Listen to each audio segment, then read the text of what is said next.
दोस्तों आज का ये वीडियो काफ़ी ज़्यादा इम्पॉर्टेंट होने वाला है आपके लिए, क्योंकि मैं जानता हूँ कि आप में से कई सारे लोग ये अब सोच रहे हैं कि सर ये भारत पाकिस्तान वाला वॉर हो जाएगा तो क्या हमें यहाँ पर पोर्टफोलियो बेच देना चाहिए। जो भी शेयर 10, 12, 15 दिन में बढ़े हैं वहाँ पर जो थोड़ा बहुत प्रॉफिट आया है, जो हमने इन्वेस्टमेंट करके रखा है, अभी एक आधा महीने से बाजार अभी थोड़ा सा चलना शुरू ही हुआ था, लेकिन उसी बीच में ये सारी खबरें आने लग गई। तो अब हमें क्या यहाँ पर करना चाहिए। तो आज के इस वीडियो में हम लोग बिल्कुल बहुत ही अच्छे तरीके से थोड़ा हिस्ट्री का रेफरेंस लेते हुए चीज़ों को लॉजिकल तरीके से समझने की कोशिश करेंगे कि यहाँ पर क्या हो सकता है, शेयर बाजार के अंदर किस तरह की गिरावट आपको देखने को मिल सकती है। तो सारी चीज़ों की चर्चा हम लोग आज इस वीडियो में करने वाले हैं। तो चलिए हम लोग वीडियो को स्टार्ट करते हैं। तो यहाँ पर सबसे पहले हम लोग ये बात करेंगे दोस्तों कि आपने देखा होगा कि सेकेंड वर्ल्ड वॉर के बाद यहाँ पर मैंने डायरेक्टली जो है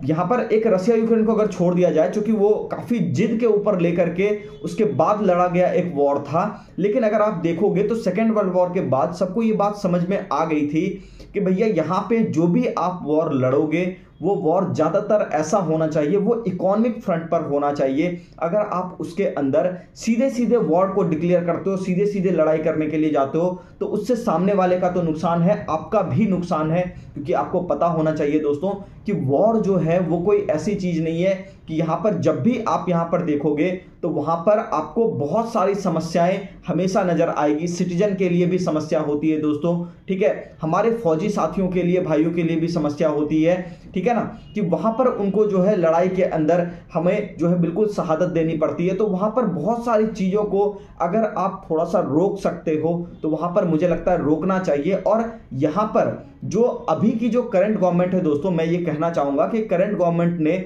इस चीज़ का एक बहुत ही अच्छा खासा एग्जाम्पल सेट किया है कि उन्होंने, आपने देखा कि जैसे सिंधु जल को रोकना, हालांकि अभी आपने देखा कि हाँ ठीक है सिंधु जल समझौता को सस्पेंड किया गया। अब मैं एक बात अच्छे तरीके से जानता हूँ कि सिंधु नदी का जो पानी है दोस्तों उसको रोकने में कम से कम गवर्नमेंट को 3 से 4 साल 5 साल मिनिमम लगेंगे, अगर वो सही तरीके से मतलब बिल्कुल इच्छुक होकर के कि हाँ ठीक है चलो रोकना ही है पानी, अगर वो फिर भी कोशिश करे तो 3 से 4 साल लगेंगे। लेकिन एटलीस्ट उन्होंने एक इनिशिएटिव तो लिया और उससे ये बात एक मैसेज गई कि यहाँ पर आप ये देख लो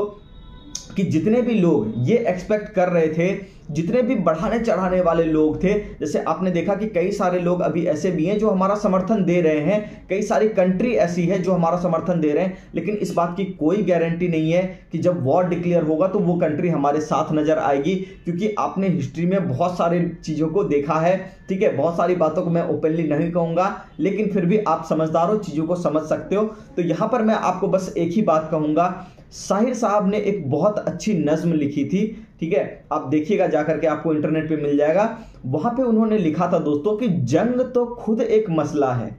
जंग क्या मसलों का हल देगी। बात समझ रहे हैं, मतलब ये कि उन्होंने कहा था कि जंग तो खुद एक मसला है, जंग क्या मसलों का हल देगी, आज खून देगी और लाशें देगी, कल भूख और एहतियात देगी। इसलिए ए शरीफ लोगों जंग टलती रहे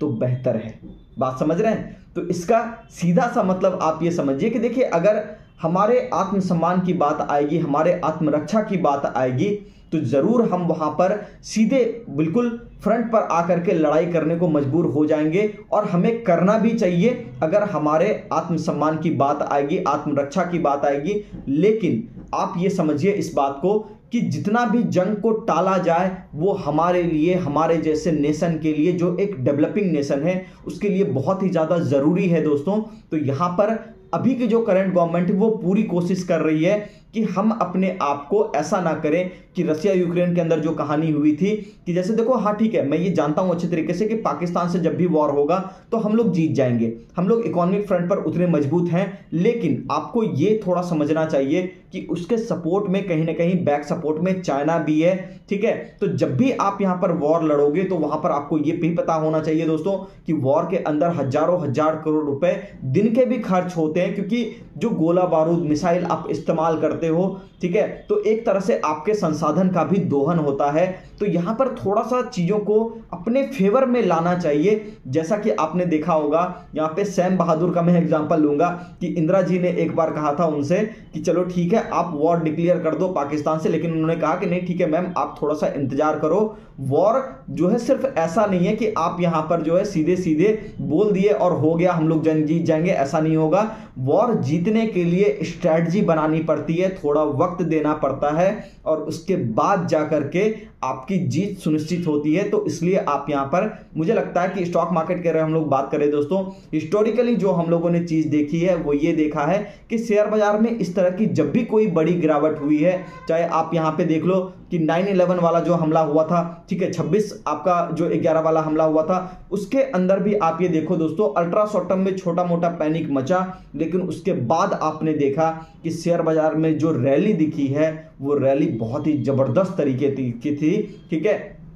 उस रेट को आप जाकर के कंपेयर कर लीजिए और आज के रेट को कंपेयर कर लीजिए, आपको बातें सीधी सीधी समझ में आ जाएगी। तो मोटा मोटी मैं ये कहना चाहूंगा कि लॉन्ग टर्म के अंदर दोस्तों यहां पर आपको थोड़ा सा सतर्क जो है थोड़ा बहुत रहना चाहिए, थोड़ी बहुत इस चीज के लिए सतर्कता कि हाँ ठीक है कोई बहुत बड़ी गिरावट ना आ जाए, चीजें बहुत ज्यादा एस्केलेट ना हो जाए। लेकिन मुझे नहीं लगता कि चीजें बहुत ज्यादा एस्केलेट होंगी, थोड़ी बहुत यहां पर टेंशन और बढ़ सकती है, वो बढ़ती हुई दिखाई दे सकती है। लेकिन अल्ट्रा शॉर्ट टर्म में जो गिरावट होगी दोस्तों आने वाले कुछ समय के अंदर मुझे लगता है वो एक आपको अपॉर्चुनिटी की तरह मिलेगा। तो आप थोड़ा सा इंतजार कीजिए, सही वक्त का सही समय का वक्त आएगा, वहां पर हम लोग जो है बिल्कुल सही जवाब उसको देंगे पाकिस्तान को, वो गवर्नमेंट तय करेगी, ठीक है, वो हमारे इंटेलिजेंस ब्यूरो जो बिल्कुल एक निगरानी रखे हुए है हर एक चीजों के ऊपर वो तय करेगी। तो थोड़ा सा इंतजार कीजिए। और एक बात मैं ये जरूर कहना चाहूंगा दोस्तों कि हमारे देश के अंदर आप यहाँ पे देखो एक घर के अंदर जब 4 लोग होते हैं ना, तो 4 लोग में फिर भी छोटी मोटी कुछ ना कुछ लड़ाई हमेशा होती रहती है। लेकिन इतना होने के बाद भी मैं एक बात ये कहना चाहूंगा कि हम लोग मेजोरिटी यहाँ पर हिंदू होने के बावजूद भी आप यहाँ पे देख सकते हो कि किसी भी मुसलमान भाई को हम लोगों ने अभी तक नुकसान नहीं पहुंचाया। जो भारतीय नागरिक हैं, ठीक है, खास करके उनको हम लोगों ने अभी तक कोई भी नुकसान नहीं पहुंचाया। तो ये एक अच्छी बात है जो हमें अभी के देश में देखने को मिल रहा है कि आपके अंदर आप 4 लोग हो, ठीक है, हिंदू मुस्लिम सिख ईसाई चारों भाई हो, लेकिन फिर भी अभी आप एक बिल्कुल यहाँ पर एक अच्छा खासा पेशेंस आप दिखा रहे हो। ये एक कम बड़ी बात नहीं है दोस्तों, इतनी बड़ी घटना होने के बावजूद भी, ठीक है। तो चलिए कुल मिलाकर के हम लोग ये कंक्लूड करेंगे कि मार्केट के अंदर थोड़ी बहुत गिरावट होगी, कोई बात नहीं, वहां पे होने दीजिए, ठीक है ना। अल्ट्रा शॉर्ट टर्म में थोड़ी बहुत वॉलेटिलिटी रहेगी, लेकिन ओवरऑल अगर हम लोग बात करें तो मार्केट ऊपर की तरफ रहेगा, कहीं कोई दिक्कत वाली बात नहीं है, ठीक है ना। चलिए तो मिलते हैं दोस्तों नेक्स्ट वीडियो में। और एक बात और कि अल्ट्रा शॉर्ट टर्म में अगर कोई वॉलेटिलिटी आ रही है, कोई लेवल्स कट रहे हैं, तो उसके लिए आप हमारा रेगुलर एनालिसिस का वीडियो देख सकते हैं, वहां पे आपको सारी बातें प्रॉपर तरीके से बताई जाएगी। धन्यवाद।